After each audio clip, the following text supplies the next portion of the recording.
ये है कि ना जो ये मतलब कृत्रिम अंग रेड क्रॉस सोसाइटी द्वारा दिए जाते हैं ना, ये कहीं ना कहीं मुझे इसमें त्रुटि पाई गई और ये पाई गई कि जो ये कृत्रिम अंग वितरित किए जाते हैं ये सिर्फ नंबरों के ही बेस पे ही किए जाते हैं, और जबकि ऐसा नहीं होना चाहिए। ये जरूरतमंद लोगों को दिए जाने चाहिए, क्योंकि ऐसा हो सकता है कि जिनके 100% नंबर डॉक्टर ने बनाए हैं वो शारीरिक रूप से तो ज्यादा विकलांग दिखते हो, पर पर्सनली आंतरिक रूप से वो इतने विकलांग ना हो और उन्हें मोटराइज साइकिल दे दी जाती है। बट ये हो सकता है कि जिनको 100% नंबर नहीं है वो शारीरिक रूप से तो विकलांग ना दिखे पर आंतरिक रूप से वो विकलांग हो सकते हैं। और मेरा कहना ये भी है कि भगवान ने पहले तो वो विकलांग व्यक्ति बना ही दिए और उसके बाद हम उनकी इतनी भी मदद ना करें, सरकार उनकी इतनी भी मदद ना करे कि उनकी मनपसंद चीजें उनको ना दी जाए। उन्हें कम से कम जो उनके जरूरतमंद के हिसाब से उनको सेटिस्फाई होना चाहिए कि हम किस चीज से सेटिस्फाई है, क्योंकि डॉक्टर से ज्यादा सामने वाले बंदे से ज्यादा खुद मरीज को, खुद पेशेंट को, खुद विकलांग व्यक्ति को पता होता है कि मेरे को किस चीज की जरूरत है। तो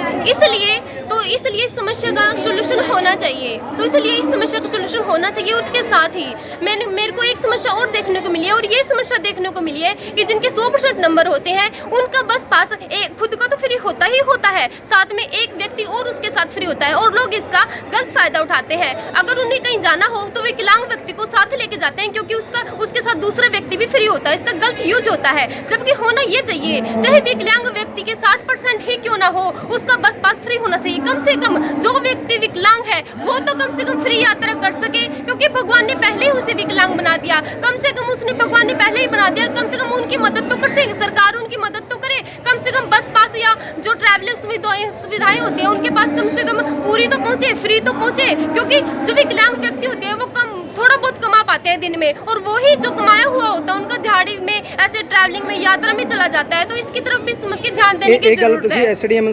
ਐਸਡੀਐਮ ਨੂੰ ਸੁਣਾਉਣਾ ਚਾਹੁੰਦੇ ਸੀ ਪਰ ਲੇਕਿਨ ਉਹ ਸਟੇਜ ਤੋਂ ਉੱਠ ਕੇ ਚਲੇ ਗਏ, ਤੇ ਹੁਣ ਤੁਸੀਂ ਆਪਣੇ ਕੈਮਰੇ ਦੇ ਵਿੱਚ ਤੁਸੀਂ ਇਹੀ ਉਹਨਾਂ ਨੂੰ ਕਹਿਣਾ ਚਾਹੁੰਦੇ ਹੋ ਇਹ ਐਸਡੀਐਮ ਵਾਸਤੇ ਸੀ ਜਿਹੜੀ ਤੁਸੀਂ ਗੱਲ बोली है?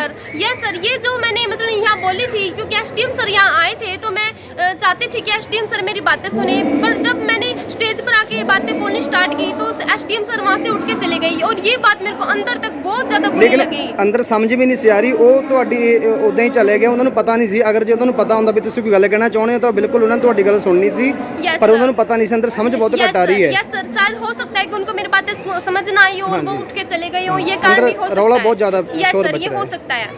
ठीक है जी, बहुत बहुत धन्यवाद। Thank you. आपने गल रखी।